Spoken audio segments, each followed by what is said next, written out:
What's up, everybody? Welcome to another episode of Beats and Bourbon, where we dive into the DJ's journey, because the DJ's journey should be told, and alongside sipping a little bit of bourbon to make it easier. So today, my host, I'm so excited, is the one and only Apryl Reign. I call her Queen Reign for a reason, and you'll find out why right here, next on Beats and Bourbon. Tomorrow's come, I think it's too late. At the starting of the week, at Summit Talks, you'll hear them speak. It's only Monday.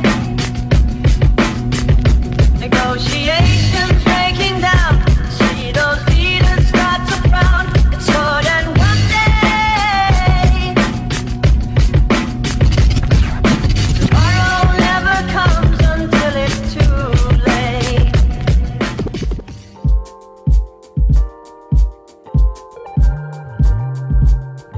Welcome to Beats and Bourbon. My name is DJ Vader, Cincinnati-based DJ who has traveled the world DJing alongside some of the greatest names in DJ and music icon history. Okay? Today, we're diving into the world of Beats and Bourbon, a fascinating new show that's all about the music, the drinks, and the stories that bring them together. Beats and Bourbon is a unique blend of music and entertainment featuring some of the most talented artists in the industry, from country to pop to rock to hip hop and everything in between. The show is all about celebrating the artists and their craft. But it's not just about the music. Beats and Bourbon also explores the world of spirits, with each episode featuring a different bourbon and cocktail recipe. So, if you're a music lover or a cocktail connoisseur, the show is definitely for you. Beats and Bourbon. DJ Apryl Reign, my fave. How you doing? I'm doing well. Thank you for inviting me. This is awesome. Look, it is my honor. Thank you for being here on Beats and Bourbon. I'm glad to be a part. Like, I can't think of any greater person to tell their story but you. Interesting. I know, right? So tell the people a little bit about yourself. Man, where do I begin? How did you come up with Apryl Reign? That's a weird story. We're here for the weird story. Yeah. You know what? Side note. So when I was trying, it wasn't always Apryl Reign. I think I started off with India Live, right? India Live. I know, right? Okay. And the reason why is because my middle name is India Shali, right? Okay. And so for a while, I was trying to be like Prince, and I just had a question mark, which just as a symbol. And but then I was listening to Aquemini. Okay. I think it's like the Liberation Song or something like that, and just coming, because I started out DJing at Central State, and so I'm driving down. I think it's not 32, but going down back home to Dayton. And just was vibing, and part of the song says something about rain, and I said, that's it, Apryl Reign, but rain on the throne, and so it just stuck, and I've just been comfortable with it, so yeah. Okay. Yeah. So you mentioned to your start at Central State, so that was give us your humble beginnings. Yeah, for sure. Yeah. Give us an insight to what did that look like for you? Well, I mean, Central State, what I loved about Central State is because there's people from all over, right? And you got different, people from Detroit, Chicago, and so you're going to hear at the parties, you're going to hear some house, you're going to definitely hear hip hop, and you're going to hear some, even from, Miami, you're going to hear all of that music. But aside from that, I really wanted to be a producer. Okay. And some of my favorite producers, like DJ Premier and the RZA, they started out, and even Redman, he had started out. They started out as DJs. Pete Rock. Right. I thought, if I want to be a good producer, I need to start out DJing. And so I did that, but I was also learning the ASR 10 as far as beat making at the same time. Okay. And so I would go to different DJs on campus, but I'm sure you never did this in your career, but some of the DJs, because I was a female, was, you know, trying to get on, you know, so I had to push through. Yeah, you know, yeah.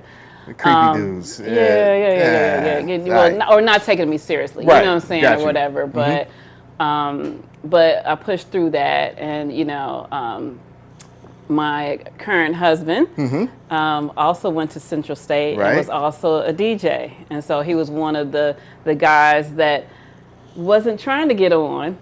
And look at you. Wasn't trying to get on. No. At the time, or at least he wasn't saying it, you know, whatever. But just was respectful as while teaching me. And then he helped me get my first turntables. Okay. And also I helped myself get into credit card debt. You know how they go, you know, exactly. You know, the credit card companies come on college campuses. And It's horrible, but it seems like it's a way of life. But, you know, hopefully that stuff is changing. But yeah, for sure. I'm sorry that you had to go through that. Oh, no, but it's all good. I mean, it paid for itself. You know, it's all good. But yeah, but that was my path. And so got my turntables. And then, you know, from there, did my first little house party, a friend for free, you know, and then it just took off, you know what I'm saying? Started doing the college parties on campus, made a name for myself. And then in addition to that, I really wanted to battle. I wanted to not just play music, but I wanted to do scratch and all the tricks and all that stuff. So I got into a DJ battle, you know what I'm saying? At Ohio University, I went out to Columbus, and they had this hip hop expo. Okay. And I entered a battle there, and surprisingly got second place. You know what I'm saying? So I was, you know, right. And again, you know, that was a while ago, right? So it, I think I was like the only female DJ that was doing that, whatever. And so but I always had a love for music prior to wanting to be a DJ, prior to wanting to be a producer. Right. I just grew up around music, records, and that's just all we did. And so that, I think that was one of the driving forces as well. So what is your go-to song when you're DJing? Really? I mean, because everybody has one that's in their back pocket, like, Well, you know, right. I hear you on that. Well, see, okay. Does it matter what kind of event that I'm doing? It doesn't matter. It doesn't matter. It doesn't matter. I mean, if you want it to be specific, then you can. For sure. Okay. One of those. Well, I'm only saying this because I'm just of the parties that I recently did, like some, you know, 60 parties, you know, 60th parties and stuff like that or whatever. And it never fails. Like, I'll be playing some music and then I'll just drop LL Cool J Headsprung. They go crazy. I know, it was like, and I always gives like a reaction, you know what I'm saying? Even though, I mean, because of course, Blow the Whistle would, you know what I'm saying? But it seems like every time I had played that, then like if I play it like right after a line dance, then they'd be like, you know. The great thing about that song that works with a crowd is that there's no introduction. I know. They call me. And then I think the reason why I like it too, because I was like, they call me. It's like, like, and there's no escaping it. Like you said, they're walking off from a line dance. Always say that it's not whatever song line dance you play, it's the song afterwards. Right. That's definitely one that's gonna be. So, all right, so we got your go-to song, which is great. Tell me about your first. So, was your first gig paid, unpaid? No, the very, very first one, at the house party. No, I'm not gonna charge. You know what I'm saying? Because I don't even think I had. I think, you know, I was using like the freaking a receiver and stereo. You know what I'm saying? And I didn't even have the 1200s. I had the what was the Gemini belt driven ones where you can't even scratch on them for real. You're just like, you know what I'm saying? All that. So I was like, and I had like a few records, you know, so I ain't gonna charge. You know what I'm saying? Just let me do, and you know what I'm saying? Because it was a house party, but they just chilling, playing cards, you know what I'm saying? So it's just a Gotcha. way for me just to set the vibe, you know what I'm saying? For sure. Yeah, Right. So your first paid gig, Yeah. how did that make you feel? You want to share with that? with Yeah, us? well, to be honest, I know that my first paying gig was at Central State, right? And I forget what fraternity or sorority gave me a chance to do it. But I mean, it felt good. I know I was nervous because I had to rent the speakers, and then back then you didn't have a whole bunch of power speakers, so you had to make sure you had the amp, you plug it in, you might have a the crossover, all that stuff, and make sure you hooking it up right and all that stuff. So that part was nerve wracking. Making sure everything is cool, but it made me feel good. Okay. Yeah. So, all right. So you got the amps, you got the crossovers, you got the speaker wire ran to the speakers, and now you're getting started. So, give us the idea of how that gig went. Okay, so the other side note is. I was a party girl anyway. Okay.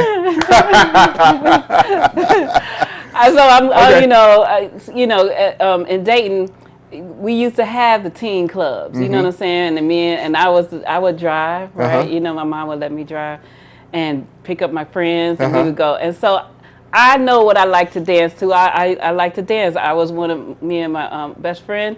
We would make up dance routines. Okay. You remember? You still remember them to this day? Yes. Bet. Some of them. But no, that don't mean I would do it. No, but I mean, so what I'm saying is, so I would go to the parties. I know what works. I knew what songs I had to play. You know what I'm saying? And whatever. So from what I remember, I had you know what I'm saying? I knew the lane I needed to be in. You feel me? So, I'm playing, because Wu-Tang was out, I'm playing Wu-Tang. I'm playing Biggie Smalls. I'm playing all that. You know what I'm saying? I'm making sure I have, because I have I had a DJ friend, DJ Ike B. Ike B. Yes. Shout out to Ike B. He was big on the radio, big, well-known DJ, and he was also teaching me as well, right? You know what I'm saying? So, what I didn't have, he would, because he worked at the radio station, and you know what I'm saying. So I was straight, and I know that I did well. You know what I'm saying. And that's the reason why I was able to get as many gigs as I did while I was on campus and well known because of what I was able to do. Yeah. Okay. So after your stint at Central State. For God, for country, for state, right? Yes. And then... or God for Central, for state. God for Central State. Don't beat me up. Right. So after that, tell me how your DJ career launched. What was the next step after college? Well, so I told you I met my husband at Central State. So when I graduated, I came down here to Cincinnati. Okay. Now we didn't get married right away. It was like 7 years later. But coming down here and then getting around the Dibs and Scribble Jam and all of that, being a part of that circle. I wasn't getting to DJ battles per se, but I did because of what I was able to do, and then meeting the executioners during that time, and being able to do like a demo for that or open up for them gave me some, I think, more credibility, as far as my skill level, and from there. I was doing, more local things like that, but I think what kind of solidified skill levels and all that was me starting to teach at Elementz as well. Okay. So, that's a perfect segue. Right, for sure. So, I know that you love to get back to the community, and especially the youth. So, when you say Elementz, let them know what that is and your instrumental role in it. Oh, well, okay. Yeah. Well, So Elementz, after the riots, Timothy Thomas being shot and killed by police, unarmed, there were some riots, and then from there started a cop watch program, and Is Lord, Gavin Leonard, all of these different founders, Life and Eureka. They had the Cop Watch program, and from that launched into, inspired by Electric Boogaloo breaking, right? So the House of Miracles and all that, right? And ain't no stopping. Right. And so they wanted to place hip hop, because hip hop is very cultural. It speaks as common language, universal language, and using that as a tool to get kids off the street. Okay. And I ran into Gavin Leonard from a hip hop panel at Miami University. He told me about the idea, and I was just really interested. I was looking for a way that I could help and give back, and using my skill and talents to do that. Okay. And so once they got the building, which was on the corner of Liberty and Central Parkway, I came down there just to volunteer, and brought what I had, just to teach. And just stayed, and as they grew, that was just part of what I wanted to be about, in helping the community. Okay. Yeah. So, how long were you there teaching at Elementz? Yeah. Since, I want to say since 2005, 2005 or 2006, I was there. That's incredible. Yeah. It's this thing that we have in Cincinnati that, like, is an up-and-coming DJ or something. Like, if you question their skill, they're like, "I'm Apryl trained." We're like, all right. Just come on in.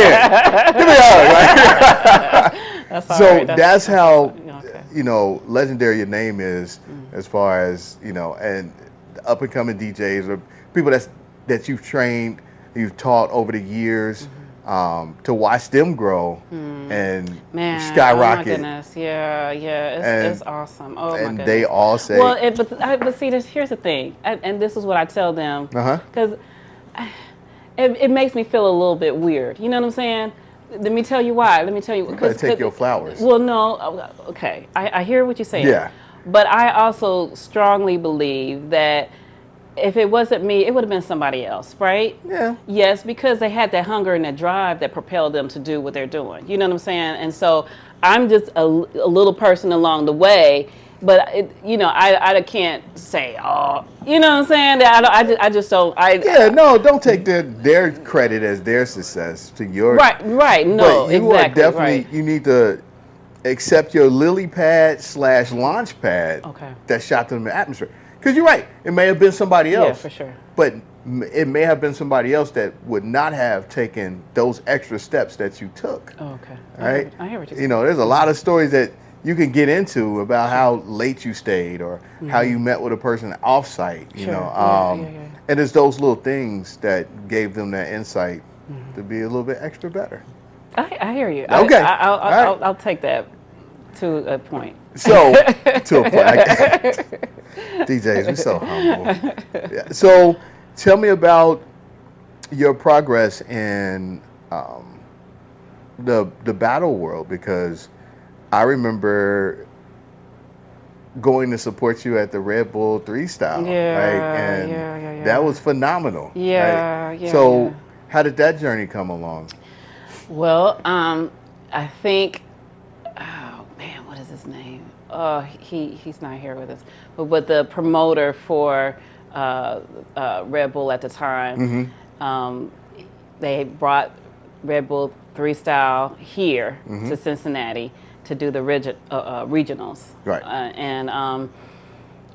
And I forget who all was going to be a part of it, and I was asked to do it, and I was like, you know what? Let me just try. Because I wasn't going to do it, you know what I'm saying? And I was like, but I looked at it as a tool for me to hone my skills. Since I am teaching, you know what I'm saying, why not? You know what I'm saying? Right. And so that was more of a propeller for me to sharpen my sword. And, push myself in a way that I normally wouldn't, because if I hadn't have done that, I wouldn't have done it. You know what I'm saying? And I wouldn't have increased my skill level. You know what I'm saying? Because there's not, in my opinion, if nobody's really paying you to do all these fancy stuff, right? But it's fun to do. At least it was for me, and to be creative and to. That's one part of DJing that I really enjoyed, even before the Red Bull 3 Style had came out with this mixtape. And part of that mixtape was telling a story and not just putting songs together. I wanted to speak through, and even before they were saying wordplay, you know what I'm saying? That's what I was doing before all of that, you know what I'm saying? And so this was just an opportunity for me to take it, to a different level, and I wasn't expecting to win at all. You know what I'm saying? It was just more like, let me do this for fun, and then I happened to win. That's why I was just like, oh, wow. You know what I'm saying? It was phenomenal. Like, to be there live in person. Yeah. There's a bunch of us that came, and we was just hollering in Apryl Reign. And that was his history, her story, right? I can take that for sure. And so, perfect segue into her story. What's it like being a woman in the game of DJing? Well, you know what? It's okay. I'm glad you asked. No, it's interesting. I reflect on that because when I started, it was me, and I think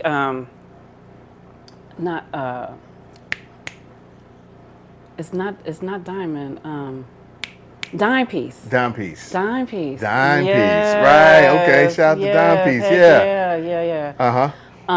And even before her, I'm trying to. It was like there's very far and few between female DJs that I could look up to. You understand what I'm saying? Or go up under. It's usually I had to be. I won't say had to be, but I'm under the shadow of a male DJ and how they move and operate. You know what I'm saying? And so.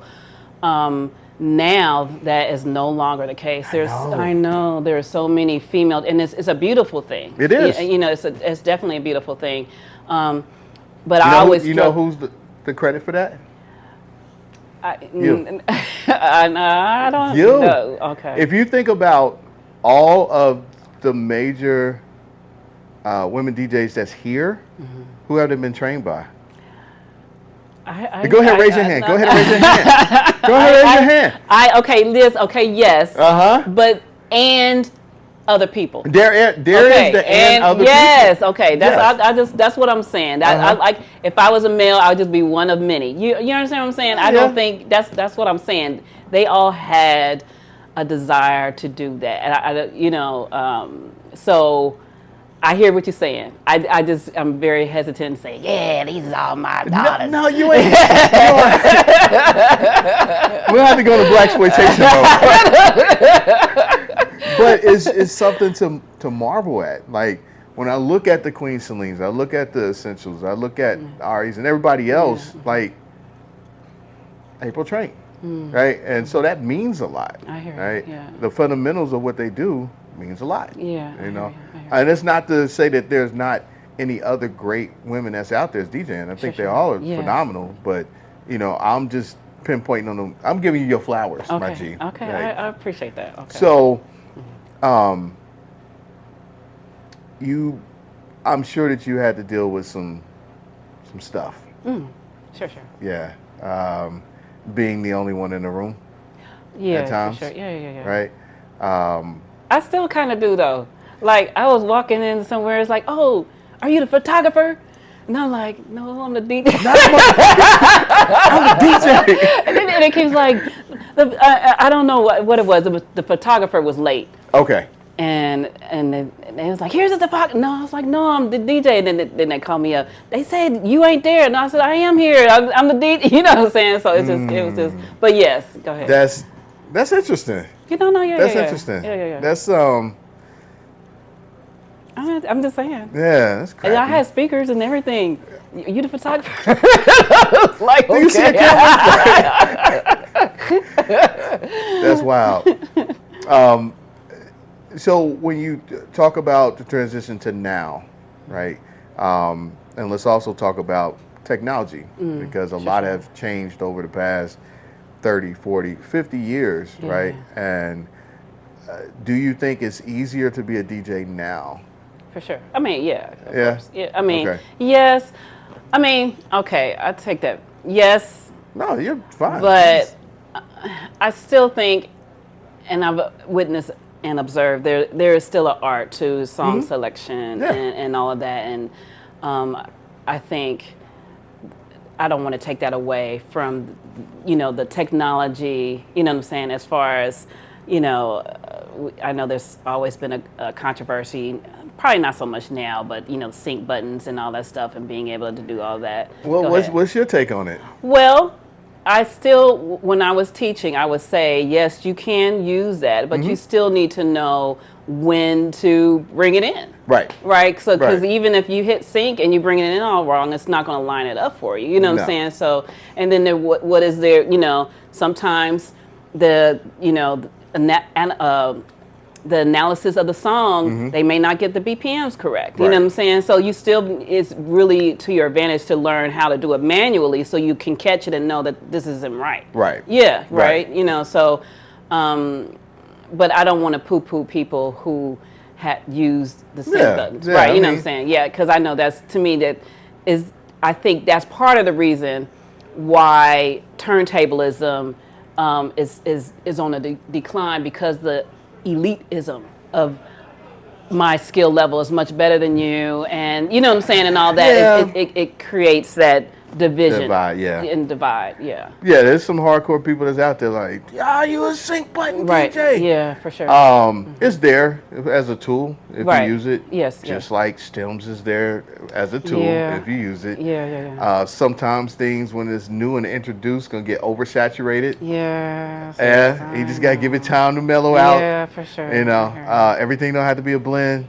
Like, I hear you. But you can mix two songs together. Yes. Right. So, when we talk about technology, and I asked several other DJs, what's your take on AI and its role in DJing?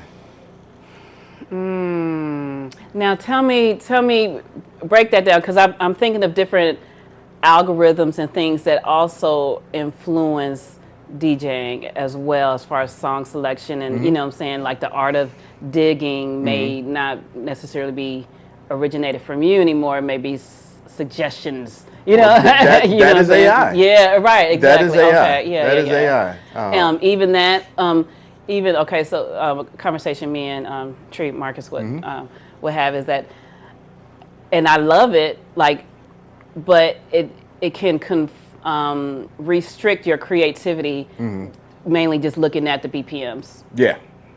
Or even sometimes, but I get it, even with, mixing in key and out of key and stuff like that. You know what I'm saying? I know before that was there, that hadn't been on my mind. I know if it sounds good, it's great. Right. But I don't necessarily know it's in the key of, B minor, you know what I'm saying, or A minor. But it's just like, I don't know. I think it can be a blessing, but it can also be a limitation, you know what I'm saying? Because you're not looking outside of the box, you know what I'm saying? You're relying on, I don't want to call it a crutch, but I find myself, for me, it's like, okay, I got these group of songs, but then you can be, stagnant, you know what I'm saying? And you're and how are you going to get here and there? You know what I'm saying? It's like until something happens to kind of get you out of that rut. You know what I'm saying? But you're really just stuck into these these beats per minute. It definitely creates tunnel vision. Yeah, for sure. Yeah. So another episode, I was also talked about how people are using the streaming services just to DJ. I know. I learned the hard way. You can't do that. Yeah, it's but it's go ahead. Yeah, it's like if you don't have a robust internet, you know. Oh my goodness. Yeah, if you don't have backup, I know. Like that can be a very. But let me. I need to ask you this question. Yes. So I have a hotspot on my phone, right? Yeah. Okay, and I know that this place that I was at had internet and it had Wi-Fi, but the location, it was very spotty. Yeah. Okay, and so, you're DJing a wedding. Yes. And the groom has this list of all the songs that they want to play, Spotify playlist, right? Yeah. Are you going to buy all of those songs that you only going to play like once? No. It's like 100 songs, right? Yeah, you work so what is smarter, a not DJ harder. supposed to do? You know what I'm saying? Well, oh my God. So I have a separate internet, like Nighthawk kind of router, right? Yeah, I pay AT&T, whatever the service charge is for it. Okay. And it usually is great in every spot. In every just situation. about. Okay. But I know I cannot rely on it. Yes. So yes. when people send me like their playlists, or like what is the most important songs? Right. Yeah. Right. So I at least know that I'll have them. Yes. Or be able to get access to them. Right. In case something goes down. Yes. But yeah, sometimes they send you a 300-song playlist. Oh my gosh. Like, I'm not about to buy. Exactly. That right, and that's what I had to do. So like, I was running to the issues. I was playing similar songs that I was able to get some internet so I can download, buy those most important songs to play. You know what I'm saying, or whatever. But still, it was just like I would never do that. Oh my gosh. Oh no. Yeah, no. And this is cats out. Shout out to the cats that's making it happen. But no, but like, I would never rely on that. No, that is like trusting too much into technology. Exactly. Right? No, I'm with you there. So, what are your weapons of choice? Are they still techniques? Or See, and that's yes. Okay. What do you? No, because the reason why I was saying an emphatic yes is because even though it's like sentimental to me as far as like that's where I started, I do feel a certain way of just letting it go, even though my back would like me to. You know what I'm saying? Because I was like I'm lugging all this stuff. I was like, April, you can't. But at the same time, I'm thinking like, well, who else is doing it? And that kind of gives it more of a novelty. You know what I'm saying? Yeah, and so I think that's the reason why I'm hanging on to them, because one, that is my weapon of choice, and then two, I think it sets me apart from other DJs. Yeah, absolutely. Yeah, absolutely. So and because of that, I feel like I can't. Okay. I mean, I could. But I just feel like It is your weapon of choice. Right, and I feel most comfortable. I mean, I can use it. I've definitely, and don't get me wrong, for different events or whatever, I will, whatever they have, you know what I'm saying, I will play on, if that's what I'm not going to lug them if somebody else has their stuff there and I can use them. Right. Or if I'm doing two different rooms and I have a different setup in one room, it will be, a DJ controller in that one. I'm not going to have two decks. You know what I'm saying? Yeah. Turntable. No, that's way. Okay. I mean, but yeah, for sure. Yeah. So, still lugging around technique, and salute to you for doing that. But I feel a little hate in there. No. Look, mine's are my Twitch setup. Did you feel it? I felt the hate. Go ahead. It's still mine's my Twitch setup. If they have to come out, it's a really, really special occasion. I got you. Okay. Because them joints is heavy. Yeah, I know. That's what I'm saying. You already know. I know. I've watched you bring yours in. See? Hey. I feel it. That's all right. But no, you are incredible on them, and do what you feel is best. Like, it's still the novelty thing added. Like, I'm sure that you're somewhere and people are not used, because they're used to seeing technology. Yeah. They got controllers that's this big, right? And then you come in with your techniques, and people are like, yeah. And people, old and young, you know what I'm saying? I feel like respected, and especially for even when I'm out, and the young people who have never seen it, they're out and I'm still lightweight teaching them how to do. You know what I'm saying? Yeah. So I feel like it's also a teaching opportunity as well. Yeah. For sure. That's what's up. So tell me about the groups you've been associated with over the years. Okay. Well, the first one, Selector's Choice. Yes. Okay. DJ Collective, DJ Pillow, a Rare Groove. But before that, didn't you have an album? Wow, look at you. What? Yeah. Really? Wow. Interesting. I was reflecting on that the other day. Okay. Interesting. And you brought it up. Look at that. Wow. Right. So yes, Mahogany Rain. It was myself and MC Mahogany. And I made beats. I hopped on there and rapped a little bit. Yeah.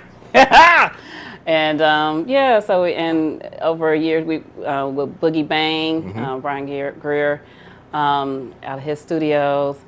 And over, I feel like it had to be at least 2 or 3 years that we were able to finally get something, put something out. We did a couple of stuff, but I think that was right when I had the girls, or you know what I'm saying, or right, you know, so it just kind of like, it's done, and then family. You know what I'm saying? So can one find the album anywhere? I'm sure they could. Yeah? Yeah. Okay.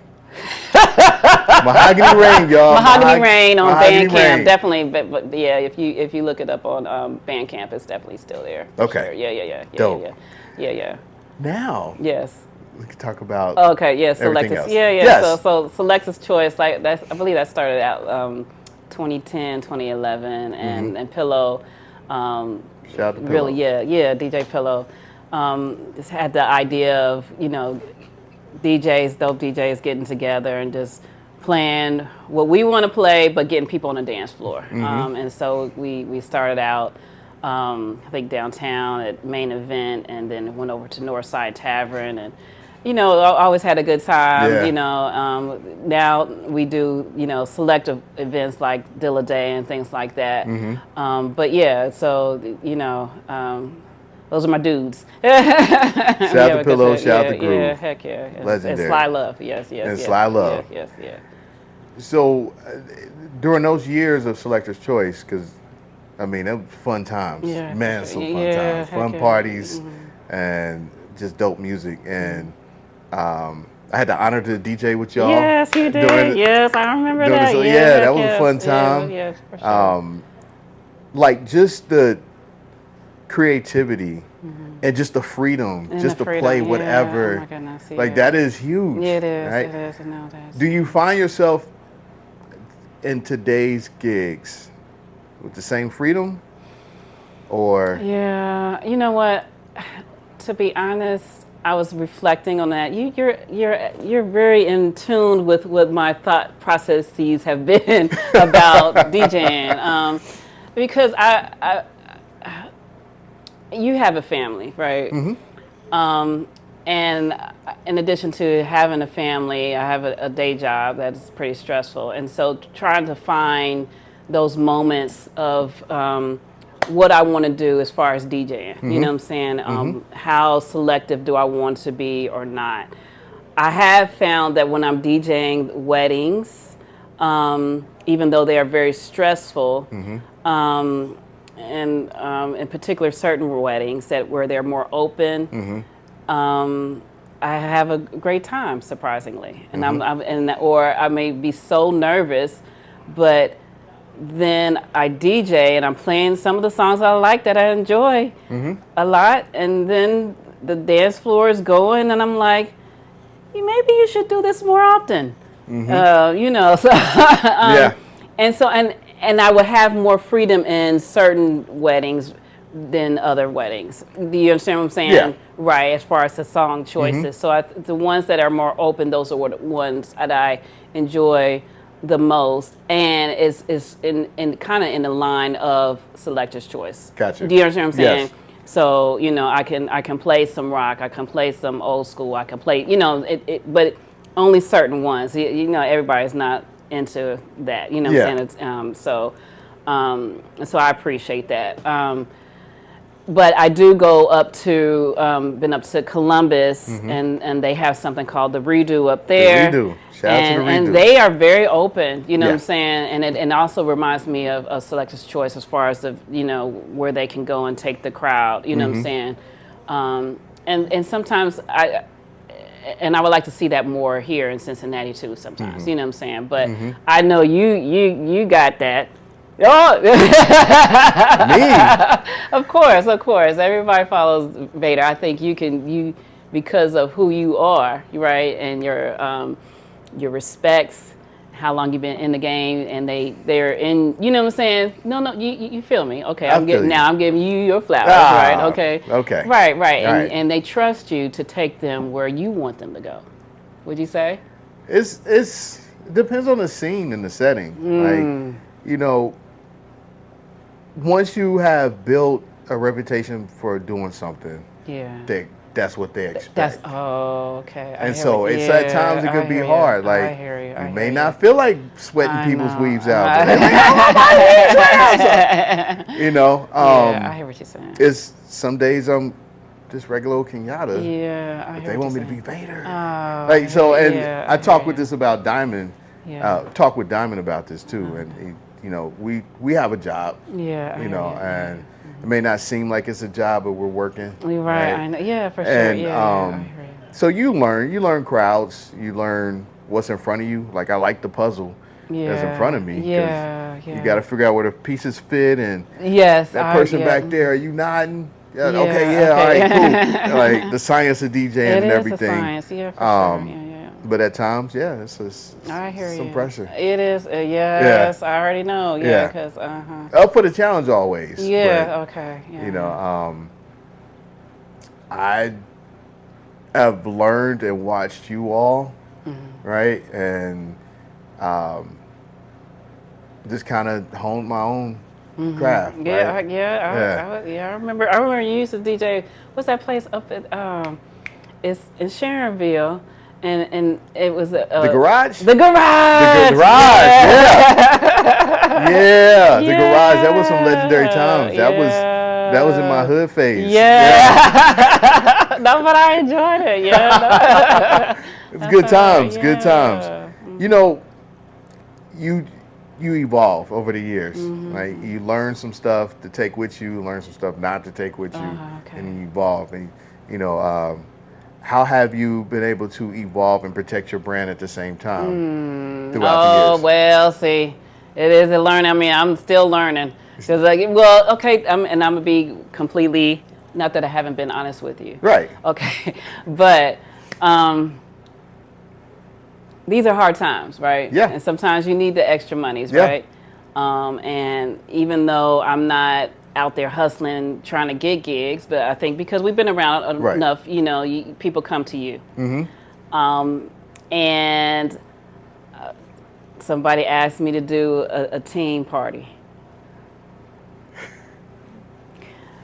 I feel you. Yeah. I feel you. I feel you. And then I figured, okay, you know what? This is where I will draw the line. You know what I'm saying? Like I can't, because you know what I'm saying? I mean, I get it, but you know what I'm saying? So I think that's part of it. It's like I feel like, because we know as DJs we can. I'm not saying all teams, okay. We know that we can play. Yes. As long as you say, okay, what kind of vibe is it, we can study and we can do what you want because we have the skills to do it, right? But I think the reason why is a struggle for me is because if I work with children and teens, and I know the lyrics. We know Listen, and that's the other part that I struggle with. Like growing up, we was listening to Too Short and Luke and all that stuff. So like nobody's, you know. I'm like, who are we, right? But when you seeing babies, you know, they twerking on the little boys, and then they having a twerking contest and all this, and I'm like, and it's your fault. You playing the music. I'm like, I'm the accomplice. You know what I'm saying? And I'm like, Yeah, it is definitely a conflict. Yeah, I mean, and that's just like, I was like, hey, this part I'm cool. I'll refer out and won't feel bad about it, even if they. No, I'm close to saying no amount of money, but I don't know how. I don't know what that magic number is, but right now, no. Yeah, you know, it's just different. Yeah. I did it was a great concept. It was a party. It was a 2020 party, and the mother was turning 60, and you know the son was turning 20. Oh, wow. But that's a 40-year age gap. Oh my goodness! Wow. And so it was a lot. Oh like, my goodness! How did you do that? I don't know. It turned out really good. Like you know, you gotta find the common songs, but at some point you gotta dip into. I know. You know that lake. Yeah. For sure. And as I was DJing, I was feeling bad because somebody's grandma was right there, and I'm playing like. Yeah. The unedited, because ain't no clean version. I know. And so now I'm playing this, and she just looking at me, and I'm like got my head down, like I'm sorry, Grandma, I don't know what you want me to do. I'm sorry. And then I dropped like James Brown, have a funky good time. Okay, Then she's smiling. I'm like, I got you. So it was a challenge. It was a challenge. Yeah, oh my goodness. It was a challenge, but once we got into a rhythm, I'll play a couple joints from the 80s, 90s, 2000s, and then make the transition. How can I make this transition? Soulja Boy. All right, cool. So, of course, for sure. Things like that. It worked out. They had a good time, and then you got throw a line dance in there. But I don't think I will ever do anything like that again. I hear you. That sounds so challenging. It was almost like a family reunion. Yeah. Oh, yeah. That's what I was wondering about that. But a forced family reunion. Like, you gotta play my music now. I know. Okay. But no, it worked out, and that was good. But I feel you on like I generally don't do teenage parties. Right. Like I can refer you to Apryl Reign. No. So, in 5 years, where do you see the art of DJing? Wow. Okay, but that's a good thing to think about, because 5 years ago, I don't think we weren't talking about like the heavy use of stems and being able to do all of that now. You know what I'm saying? And again, I'm catching up, but like because my computer's so old, I can't do that right now. 5 years from now, I'll be able. No, obviously, but I don't know. It's interesting because some of the things that are happening, like I've seen stuff with the virtual DJing, with the VR headsets and stuff like that. I'm not sold on that. I don't think that's going to happen. I don't know. But what I do see, everybody, at the end of the day, people want to party. People want to dance. Right. And I feel like the way things are going, it's going to be even more easier for people, I think, with the way technology is. I think the floodgates are already open. Yes. Everybody can be the DJ. And as much as I want to see more people be skilled, I'm just not seeing where that door is opening, where it usually skill is honed because there's either a lack or like you have to do it. You feel me? Right. You know what I'm saying? In order to be the best, to do all this stuff. And I'm looking at the way things are going, and I don't see where's that part where people are going to really excel to be the best at blank. Right. Gotcha. I'm trying to, but you know what I'm saying? I don't know. Well, 5 years ago was the start of the pandemic, right? Yeah. Well, okay. And it opened up the floodgates of streaming. Yes. Live right. streaming, Yeah. Heck right? yeah. Okay. It's not to say that it wasn't done before, but not in the masses that started at the beginning of the pandemic. Shout out to D Nice. But for sure. The thing is, it had probably accelerated the amount of DJs. Well, when you put it from that perspective, as far as like I was just thinking about the actual equipment, but I wasn't thinking about the different areas, and so I can definitely see Twitch and other platforms getting even bigger. Yeah. But I am kind of curious of how that is going on because So, of the, yeah. Yeah, well, 5 years later, you know, when the world opened back up in late, 21, you know, a lot of people just stayed on for sure. Twitch or the other platforms live streaming because they were comfortable at that time. You know, you was getting money. Yeah. Right? If you was lucky enough, you was getting paid. Right, yeah. Paid. And so there are people that still on.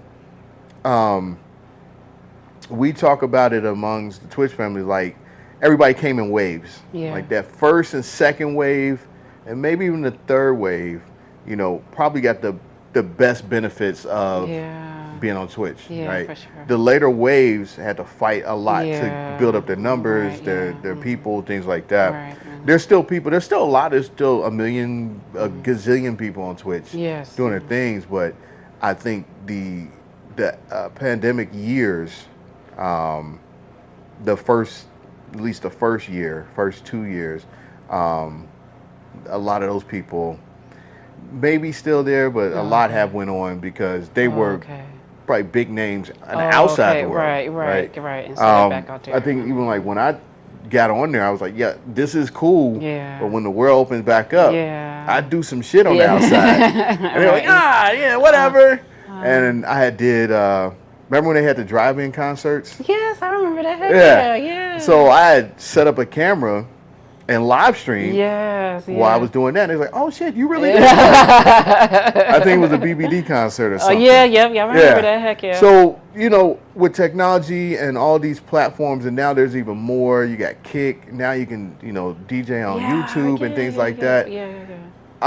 It's there for sure. as a tool. I know some people that said that they were heavy in the streets before the pandemic, and now they're never going back out. Oh wow! Because you're reading. Never. Wow. You got numbers. You got people that's dedicated to coming and supporting you, and you can definitely see the difference from a person that's been live streaming for many years and put them in front of people. Yeah. It's different. Oh, like in front of actual people. Yeah. Oh, okay. It's different. Yeah. Because for sure, now, like the great thing, it reminds me of Selector's Choice. Okay, you can play whatever you want to play. Yeah, for sure. And there's somebody that's going to come and vibe with you. You know.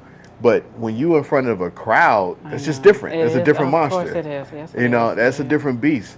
And I think a lot of people are just like, nah, I ain't never leaving the house. Y'all can have that. Right, yeah, for sure. And you know, that's their choice to make. But it definly is a whole nother division of DJing. Yes. Right? Okay. Which is virtual. So when you said something about the Oculus. Yeah. So they did the meta world thing where you can create an avatar and go into I think it was a DJ. What's my man's name?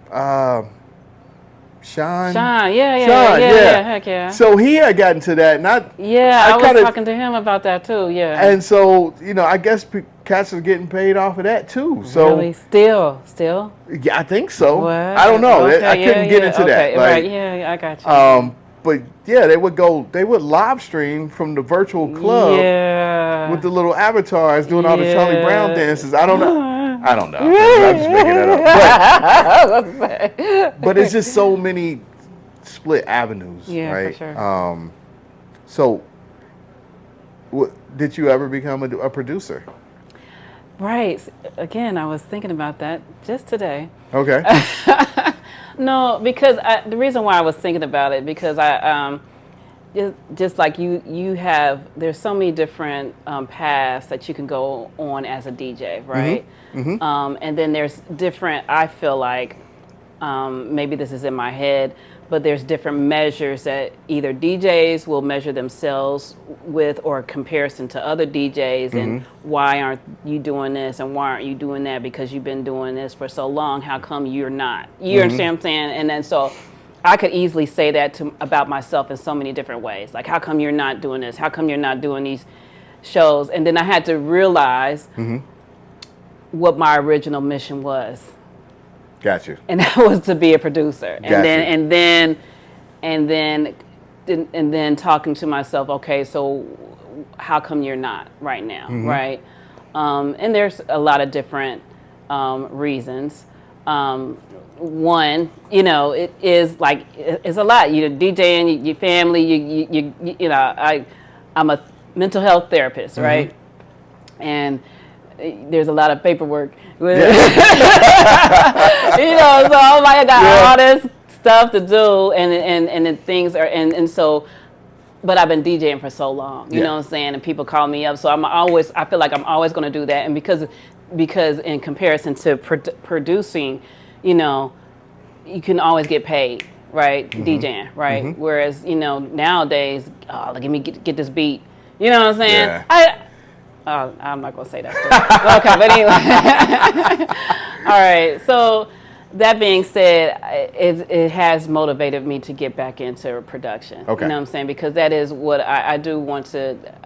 I think I know why I stopped, and I think there was some disappointment that I experienced that caused me to doubt my skills. You know what I'm saying? And I think I just kind of put it on the shelf. I'll do it here and there, but it's like I was telling somebody else, I can't remember how. It's been a long time since I like sat down and made a beat and did all that. You know what I'm saying? Gotcha. So, yeah. All right. Well, you know what? Yes. Let's talk about bourbon. So it is to my understanding that you don't drink bourbon, you drink wine. See, right. Yes. And because you drink wine, we got the Basil Hayden Dark Rye. It is Kentucky straight rye whiskey blended with Canadian rye whiskey and port wine. Okay. So I've never had it, so I don't really know the true history behind it. Okay. But it's James Beam Distillery. Okay. It is 80 proof, so it shouldn't have a bite at all. It should be sweet. Okay. Right. A blend of rye with a touch of port wine, and it's rich with notes of dry fruit, molasses, and subtle spice. Okay. All right. So I will let you pick your. No, we wait. Right, fine. Like, what are we doing? Yay! Thank you. There it is. Okay. So, what type of wine do you usually drink? I'm usually. Do you swirl it? Yeah, okay. Absolutely. It's usually like Cabernet, Pinot Noir. Okay. That was cool how you said it. Oh, it has a nice smell. Oh, okay. All right, I'm eager. Like, okay, no, yeah. Okay, it doesn't smell like it's gonna be like just all you taste is alcohol. You know what I'm saying? It's not Robitussin. Okay, right, yeah. Okay. Okay. So all right, cheers to you. Cheers. All right.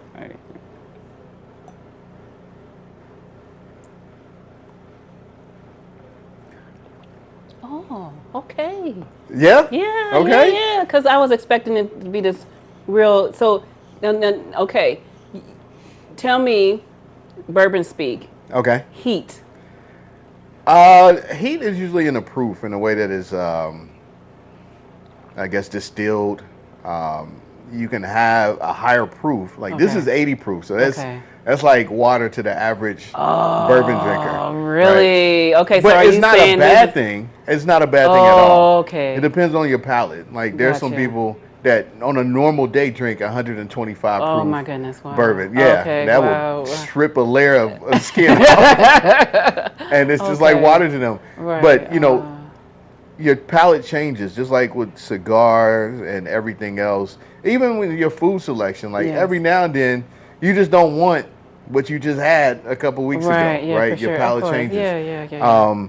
But I definitely can feel the after. There has a little after bite. Yeah, a little bit. A little bit. But are you tasting caramel, or is that just me? No, I taste caramel. I taste definitely taste the port wine. Yes. Okay. So see, and then I'm not a port wine drinker, so either port wine. Yeah. So the port is like what a like a dessert. Jesus, dessert wine. Yes. Yeah. So Tiny Ports goes good with some cigars. So if you go into a lot of steakhouses, you know, if they offer cigars and offer bourbon, you'll also see Tiny Port on there as well. Interesting. Yeah. Okay, look at you. You're so refined. No. Yeah. About this. Not at all. No, but this is okay. Okay. I'm down with this. Okay. I appreciate this. Yeah. 'Cause So this is like I said, it's Basil Hayden dark rye, and there's other bourbons that are, you know, come from wine barrels, like Angel's Envy. That's a popular one. It's a great bourbon, and it's also in port barrels, I think. Okay. And you just go. Where do you go to get these things? Your local. Any local? I don't think any local. That's what I'm saying. I don't think. Look at this fancy thing. At the corner stores. You're not going to go to the corner store and find this. You can find those on the shelf, like at the state This store. is on the shelf. No. Seriously? Yeah. Yeah. Okay. Yeah. We got a fan now. She is locked in. But no, there's a lot of bourbons that's out there that blends the two, and there's a lot of wines. So I was caught up. I was like, should I get a wine? Oh no, that's in bourbon barrels. No, I wanted to stick with bourbon. Decent bourbon. Yeah. There you go. Sure. Yeah. Okay, so now we getting to the point where we are coming to a segment of the show called This or That. Oh, bro. Yeah. You didn't tell me about this. Yeah. It is rapid fire, and I'm gonna give you two choices. Okay. And you go with whatever choice that you're gonna have. Do I have to explain the choice? I mean, if you want to, but you don't have to now. All right. You ready for this or that? Okay. Yes. About as ready as I can be. Yes. You ready as you can be? Yes. Okay. Here we go. Headphones on or one ear off? One ear off. One ear off. Okay. 80s or 90s music?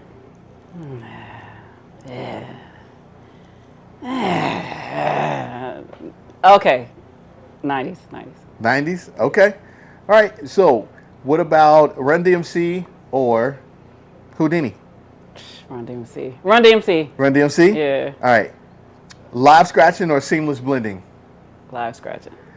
Okay. Surprise drop or smooth transition? I like them both. Surprise drop, though. Yeah. Okay. DJing indoors or outdoors? Yeah. Indoors, because I had a bad experience. Okay. That heat, man, you know? Yeah. Oh, my God. That heat. Yeah, bro. Private event or a nightclub gig? Private. Yeah. Private. Okay. Let's see. Original track or remix? It depends. Depends. Dang it. I know. That's why it's this or that. I know. Yeah. I'll say remix. You say remix? Yeah. Okay.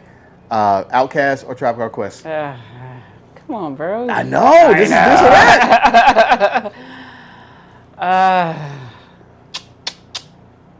What, like at a party? No, just overall. I'll just say Outkast.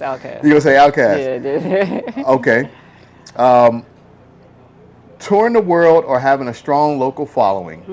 I want to tour the world for sure. Yeah. Okay. That's it for this. Oh, yeah. That's it for this. Salute to you. You made it through. Yeah. So that's going to do it for another episode of Beats and Bourbon. I really appreciate it. Yeah, like, this was fun. I want you to come back because there's so much more we haven't even talked about. Oh, yeah, for real? Yeah. Okay. So for those that don't know, like Apryl Reign, like I've asked her to DJ my birthday parties because she is like literally one of my favorites, right? And keeping the culture alive and doing all the things that you do, plus the community aspect and always forever teacher, right? Yeah, for sure. And as arrogant as you could be, not that you are, not at all. But just saying, just the accolades that you've received, like you're so humble, and that is a marker of a great DJ, right? And a great person. You're a great human being. Yeah. So, it is definitely. Yeah, sorry. I'm sorry. No, you're fine. I'm sorry. I just realized you asked me about my groups, and I'm now part of Secret Sauce Cincy. Yes, talk to us about it. Yes. And so it's a group, me, Queen Selena, and DJ Rod D. And in addition to curating events, female DJs, we're doing female DJ battles. We're teaching, you know what I'm saying? We're doing all these different events, celebrating women and teaching and doing all those things and just creating community. So happy about that. Also part of that, another group, Girls as Players too, and we were doing things at Revel as well, and so there's a strong community in that. So those are, I'm still a part of the communities and supporting women as well. Is this like your dream? It was one of your dreams to see this happen? Like, how does that make you feel? That's what I'm telling you. You keep doing it. And I just want to share my knowledge. That's really all I want. I mean, I have a gift, and I want to see other people grow, and I'm not, about hoarding and, you know what I'm saying? So community, I love community, and I'm surrounding myself with other women, other people who love community and want to do the same thing. You know what I'm saying? So I wouldn't say that I have this vision or goal, but I do want to be around like-minded people who have that same passion and desire.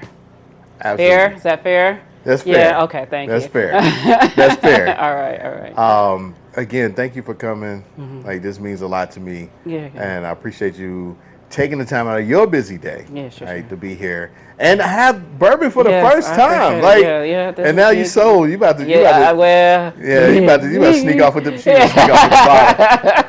bottle. So again, anytime, come back, beat some bourbon. Maybe next time, bring the whole crew.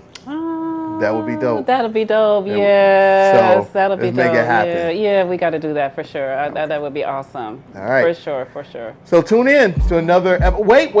Before you even do that, where can they find you? Well, I got a lot of private events that are lined up. But I am going to be, well, at least you can see Secret Sauce Cincy at the new place. Privy is downtown. Yes. Okay, that's going March the 30th. Okay. I know one of the co-founders, DJ Rod D. She's going to be at Second Story this Friday. I'm DJing, but I'm going to be DJing on a private event on Saturday, and then NAACP brunch. I'll be down at the Civic Center, the Garden, so I'll be here and there, but not at a resident, you'll see. So I'll definitely post it. Instagram, DJ Apryl with a Y, and you can follow me there, Okay. Yes. It's just Instagram, or you on other platforms? Yeah, I'm on Facebook, but Okay. All right. So say your Instagram again? DJ Apryl. All right. Okay. So again, thank you for being here, and salute. Another episode. See you next time. Peace and bourbon.